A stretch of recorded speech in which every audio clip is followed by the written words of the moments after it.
Hey, what's up, everybody? Welcome back to my channel. My name is Paul, the Canadian Snowman, here once again for our next episode of Michael the Brave. This is part two. So for those of you who are just catching this one, should definitely go back to the previous one and start there because kind of introduction. We got to see an awesome battle, so I would definitely recommend that. But if you don't want to, still welcome you for the ride. But anyways, we're on part two, Michael the Brave, Battle of Giurgiu of 1595. I don't know. And he kind of not really a big, huge, like he didn't really crush him. I guess he won a pretty good battle. I mean, like he came out with less casualties, but it wasn't like he destroyed the opposing army. He used like the land and everything to his advantage and came out on top. He won the battle. And then he knew he didn't have enough power to kind of take him on again, like on like a different kind of ground. So he had to kind of retreat back. And I don't know. I guess, he's gonna get his act together here and get some kind of strategy going on here to fight the Empire again, the Ottoman Empire. So, but anyways, I know it likes to say thank you guys for letting me know that the Holy League is not the same as the Holy Roman Empire. It's like different, and the League is like something that is put in place so the Ottoman Empire doesn't grow too big, So they're just kind of like have an agreement, basically help each other out. So, against Ottoman Empire if they just decide to expand their land, right? So something like that. Yeah, maybe. And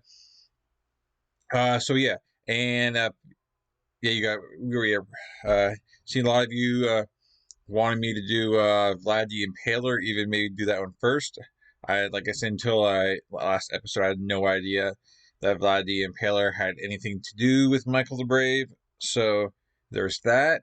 But I've definitely heard of Vlad the Impaler. I know he was pretty ruthless. He put people on spikes, and it was kind of like related to like, not related because Dracula is fiction, but that's where I think Dracula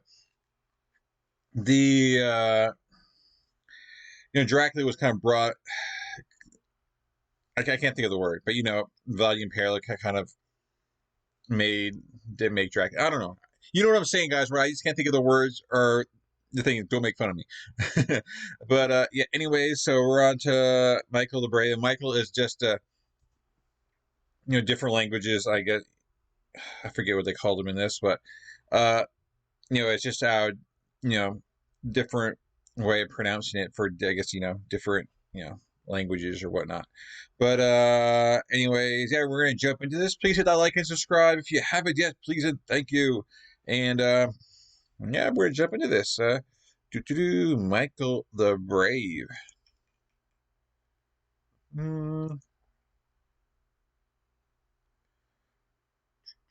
Hope you guys having a great day. Right now it's in the evening for me. So if I come off a little tired, I took the kiddos to the amusement park today, so I've been walking around in the sun all day. So if I come off as a little tired, that's the reason why. But anyways, it was a fun day though. 3, 2, 1.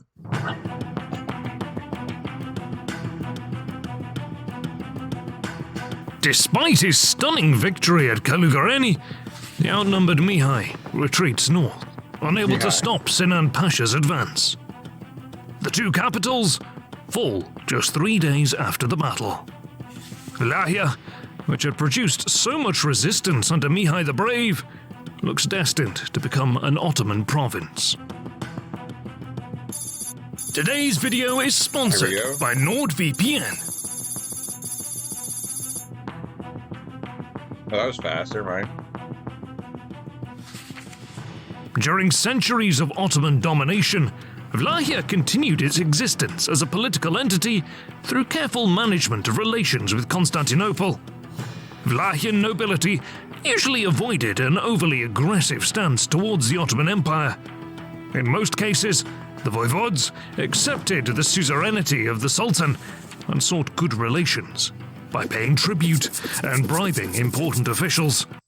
It seems like they're just like, we want to stay out of war, so we'll just pay whoever, whatever, just to just keep us out of it, man. Just like, don't destroy our lands, don't kill our people. We just want to live our lives, and we'll pay you pretty much almost anything you want, just to, stay out of our business and let us live our lives. That's kind of the how I think of that. But Vlachian voivodes have equally shown that occupying their lands would be met with harsh resistance. And since the principality lacked... We impale people for fun, you were warned. I wonder where they got the impale thing from, huh? Has something to do with Vlad? See, I don't know anything really about Vlad the Impaler except for the little bit I mentioned, so, in documentaries I've seen on my own. Valuable natural resources, like gold or silver. From the Ottoman perspective, it was more profitable to keep Vlachia as a tax farm than to engage in costly wars and occupation.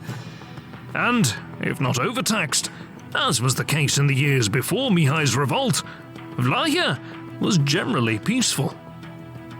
And for the Vlachian nobility, the pro-Ottoman policies were a legitimate way to maintain their rule and keep the country free from total occupation, even if vassalized and forced to pay high tributes.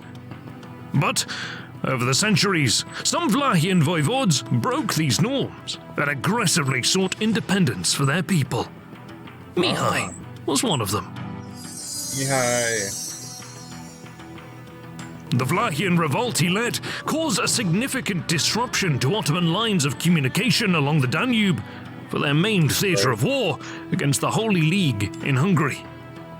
As a result, Constantinople moved to dismantle and annex Vlachia in order to fully secure the logistically vital Danube line. Unaffected by the tactical defeat at Kalugureni, the Ottomans were able to replace their losses and start incorporating Vlachia into the empire. The initial military takeover is swift, as nearly all towns have neither castles nor stone walls. Yes, they're not stopping them. By late August, Ottoman officials are already put in charge over large parts of the country. However, by September, Sinan's preparations for permanent occupation are not going well. The Akinji raiders are plundering and ravaging the country, leading to fierce local resistance and widespread instability. Vlachian rebels you want hey, you guys are part of our lands, but now we're gonna rape and pillage your lands. It doesn't really. Obviously, the people are probably gonna revolt against you. Even maybe not now, but they're not gonna forget. If Mihai takes them on, then they're more likely to join his side. So I know you need your stuff and all, but what cost? Is it worth it? I guess for now it is. Clash to fierce local resistance and widespread instability. Vlachian rebels clash and defeat several groups of Akinji forces, most notable of which is the massacre of 5,000 raiders near Buzău. Wow. Despite these setbacks, it is only a matter of time before the Ottomans have Vlachia firmly in their grip. Having retreated to the Bran Pass, Mihai knows that he needs a second victory to inflict enough losses on the Ottomans if he is to discourage further attacks on Vlachia and maybe seek a political compromise. But in the weeks following the Battle of Kalugureni, many Vlachian peasants leave his army to defend their homes from Akinji attacks. This significantly weakens his ranks. Dang. In addition, the fall of Bucharest and Târgoviște is an indication to the nobility that Mihai had lost the war. Thus, many nobles east of the Olt River see no reason to follow him anymore, and they too withdraw their troops. However, he still enjoys significant support from the nobility in Oltenia, his power base. To make matters worse, despite being immensely wealthy, bankrolling so many mercenaries depleted his funds, and he finds it increasingly difficult to pay for their services. Some leave his army to look for employment elsewhere, but others stay, as finding well-paid employment in the region isn't that easy.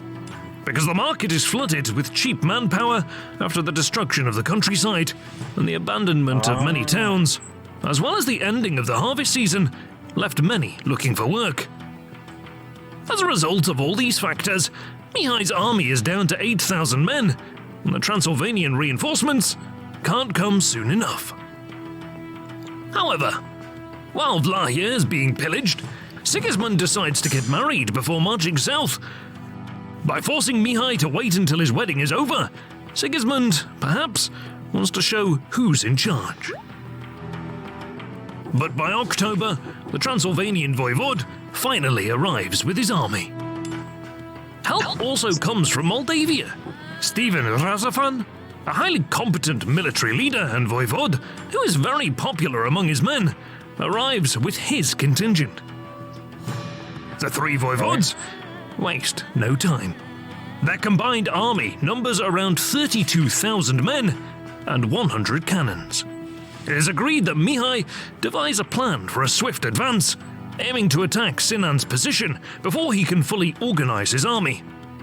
At this time, Sinan has up to 40,000 combat troops at his disposal, while the rest are dispersed across Vlahia.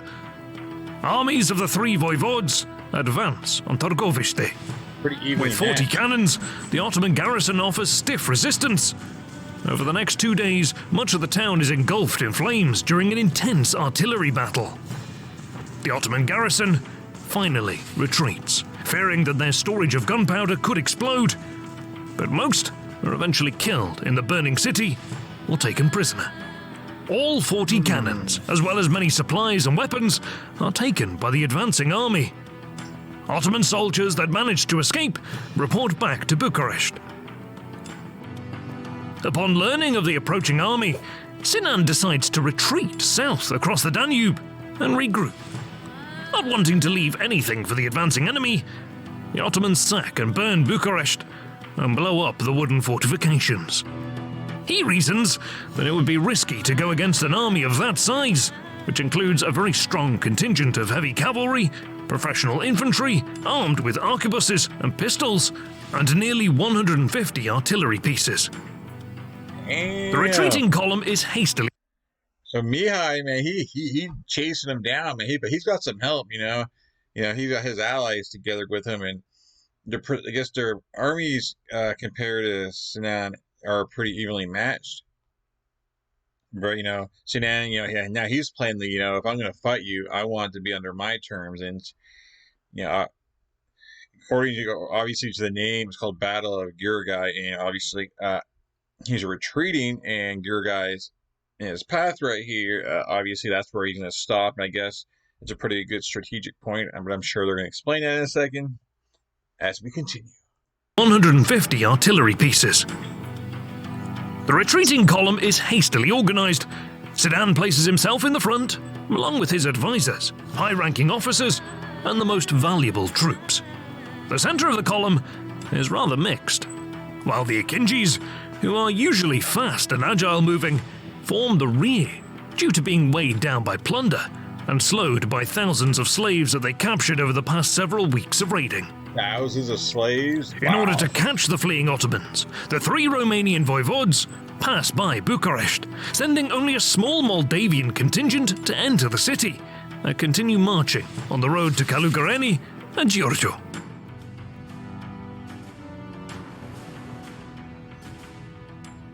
Here we go.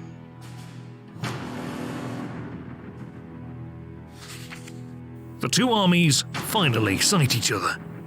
While the Ottomans are crossing the pontoon bridge over the Danube, the three Romanian voivodes appear to the north of Giurgiu. Hurry up and get them. Even before the rest of the column has arrived, the quick-thinking Mihai is the first to attack. Seeing the Ottomans are focused on crossing the river and haven't formed a consistent battle formation, he seizes the initiative. Yeah, I was going to say, as soon as I see him get, they're in sight, do it. Half their army is on minutes to crossing, and they already said, his best troops, Sinan's, however we pronounce his name, best troops are in front. So, and the guys in the rear are the ones that have all the plunder, and, Yeah, definitely a great idea to go ahead and fight them while they're kind of distracted with crossing and not their best troops right there. And haven't formed a consistent battle formation. He seizes the initiative and personally leads the charge, urging his men forward. He doesn't want to give the enemy any time to fully form their battle line. The Ottomans amass their plunder and carts to form a barricade in order to slow down the Wallachian charge.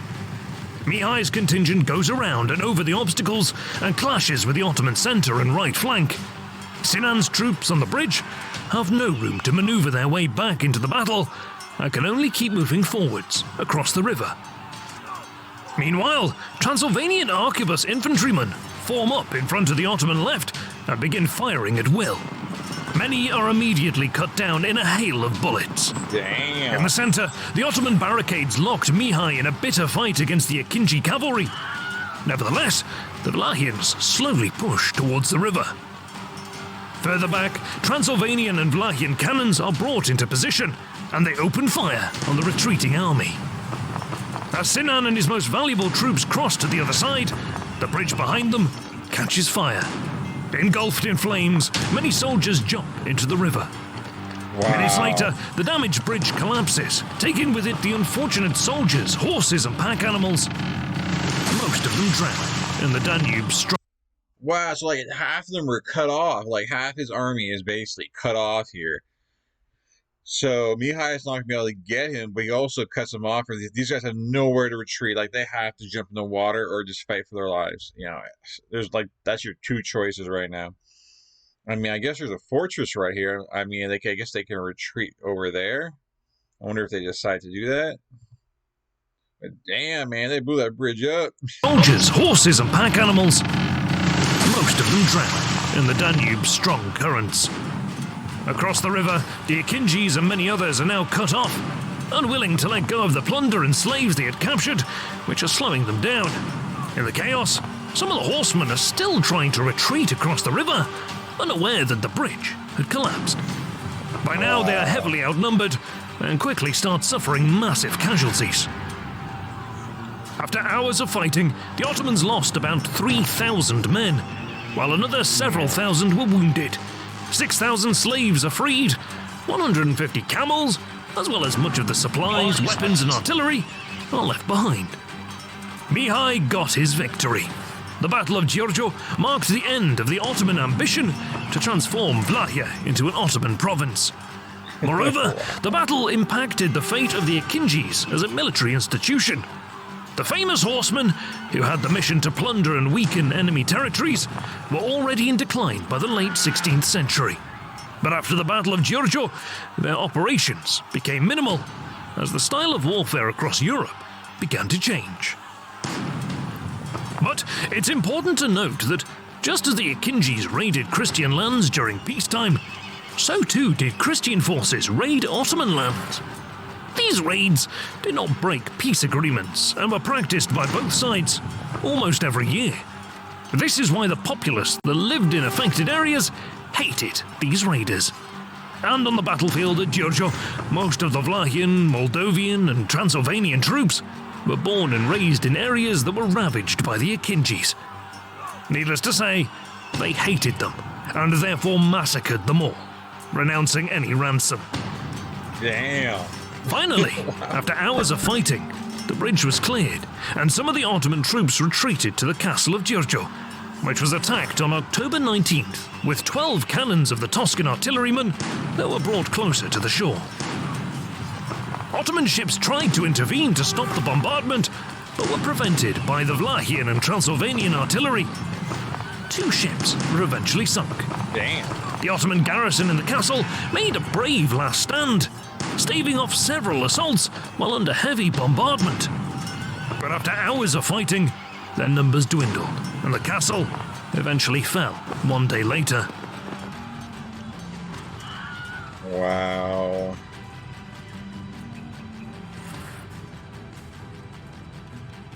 Giurgiu, After the man. battle, Sinan began planning a general invasion of Wallachia to massacre and displace the population as punishment for their resistance. From a military standpoint, this was a reasonable and effective measure, which was successfully implemented in other problematic regions as well. But Sinan never got the chance to execute his plans. His retreat from Vlahia was regarded as shameful. The man who had masterminded so many victories in Hungary against the Holy League was stripped of his position as Grand Vizier. Across the Danube, Sigismund fulfilled his duty of providing support to Mihai and retreated to Transylvania to avoid keeping his army in the field when the snow falls, as mercenaries and vassals demanded more payment during the winter. Razvan returned to Moldavia, but during his absence, Polish noblemen brought the pro-Ottoman pretender Jeremiah Avila to the throne. Razvan fought to regain the throne, but was defeated. With Jeremiah recognized by the Sultan, Mihai became threatened by a potential Moldavian military intervention. Conflict seemed inevitable, and the war with the Ottomans also continued. But Vlahia was mostly in ruins. Many peasants fled, leaving some areas depopulated. Towns suffered massive damage. This made the collection of taxes very difficult, which further worsened Mihai's financial situation. In order to start rebuilding the economy, the fortress of Brela was attacked and conquered. As one of the most important ports on the Danube, Brela immediately alleviated some of Mihai's financial problems, thanks to the highly valuable commercial taxation. In addition, by controlling Brela, Mihai gained a strategically important position against Moldavia. He could attack and then retreat to the fortress, while Moldavia had no fortresses in the south of the country. All of them were dismantled on the orders of the Sultan. Ottomans responded by sending Tatar raiders into Vlahia to attack Târgoviște.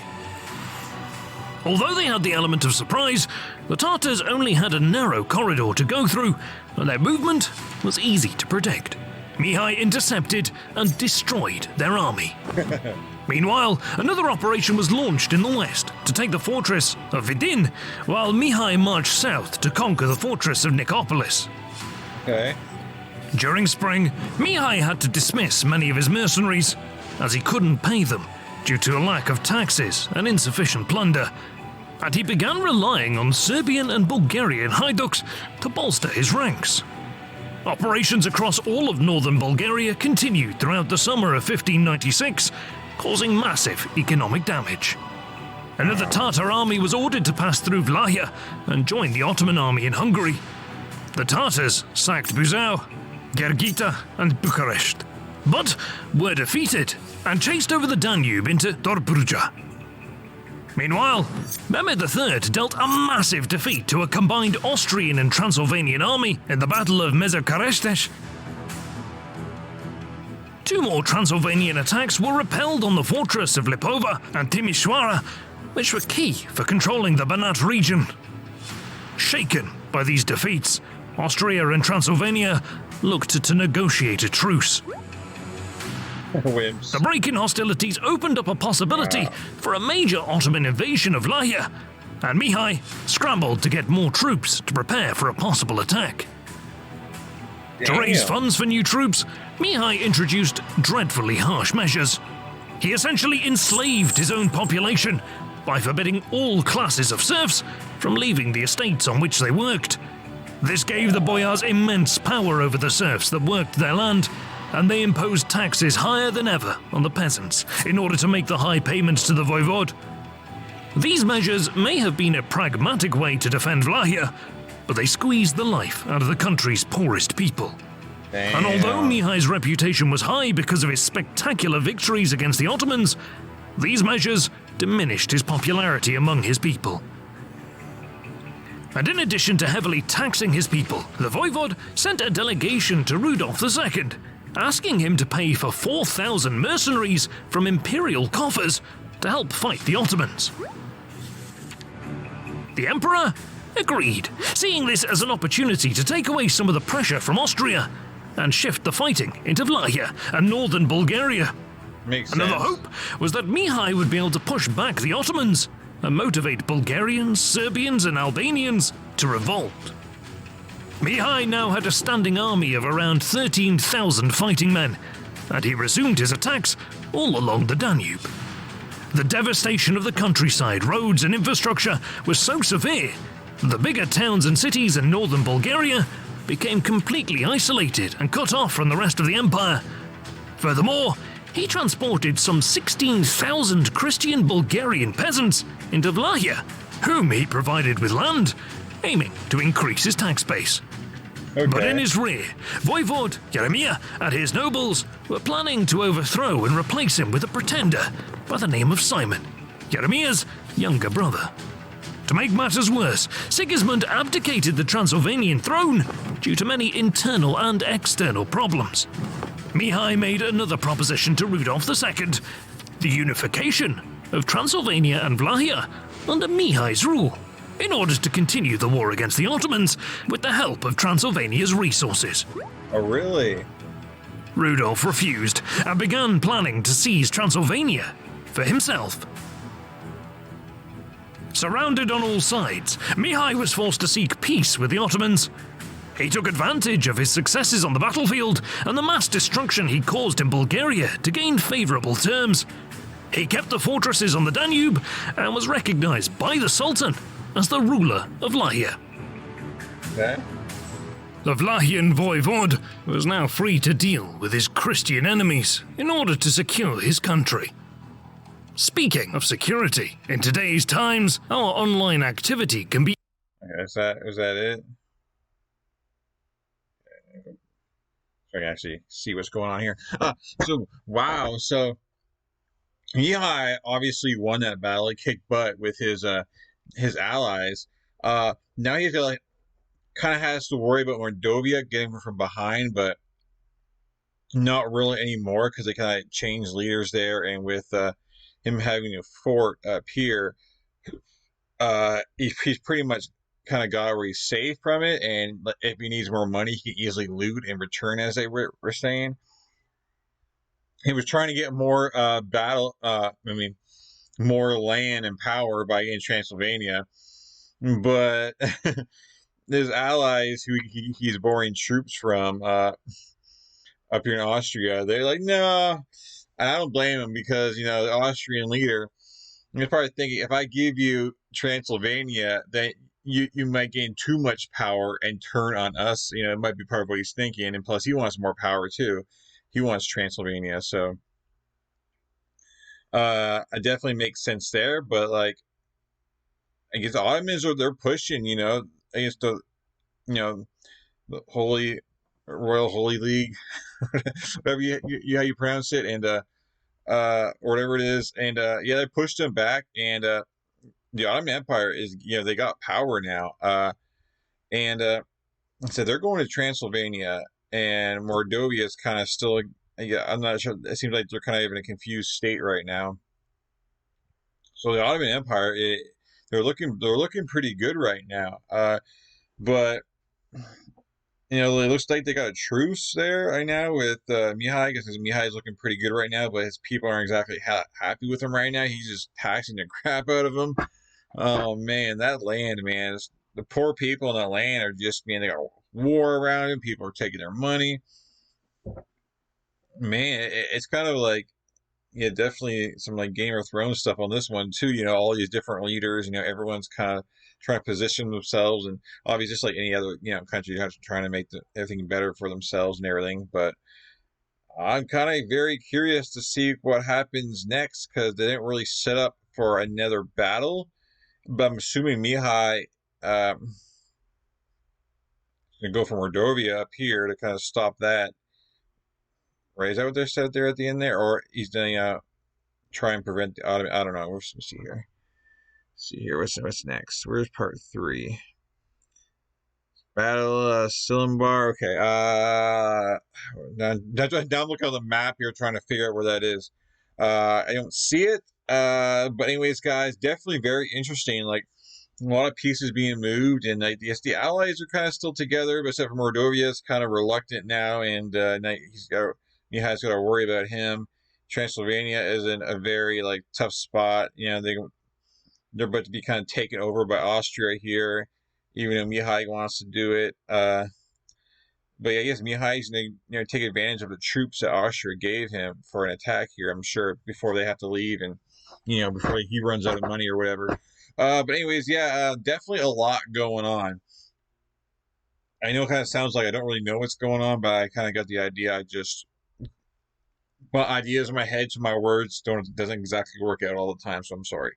Sorry if I'm being very confusing and maybe saying stuff wrong, and I don't know. But anyways, guys, please hit that like and subscribe button below. Definitely very interesting stuff here going on. I do really enjoy a bunch of different leaders all kind of positioning themselves for power and everything. It's like a big chess match, And you got the big names, just everyone's trying to. I guess in war in general, people are always trying to gain more land and more power, and trying to figure out the best way to do that without making more enemies in the process. So yeah, definitely another very interesting video. Hope you guys enjoyed it. It's not like there's like 1v1. There's a lot more into this you know series and deal than just like Mihai versus the Ottomans. There's a lot more factors to take into account here, and yeah, and same with Mihai or Michael the Brave. They call him Mihai, so it's natural. I want to call him that too. So he's got a lot of factors because he's surrounded and he's got to keep the peace. He can't have everyone around him against him, so he's got to keep enough peace, with his allies, where they can help him out with the Ottoman. But you guys watched the video, you guys know exactly what I'm talking about, right? So, anyways, guys, thank you for watching once again. Hope you guys have a great night. I'm very interested to see what happens in the next episode. I guess I'll find out tomorrow. And yeah, this is part 2, and part 3 be the halfway through the halfway point. So, anyways, you guys have a great night. I am out of here, and peace. Thank you for watching.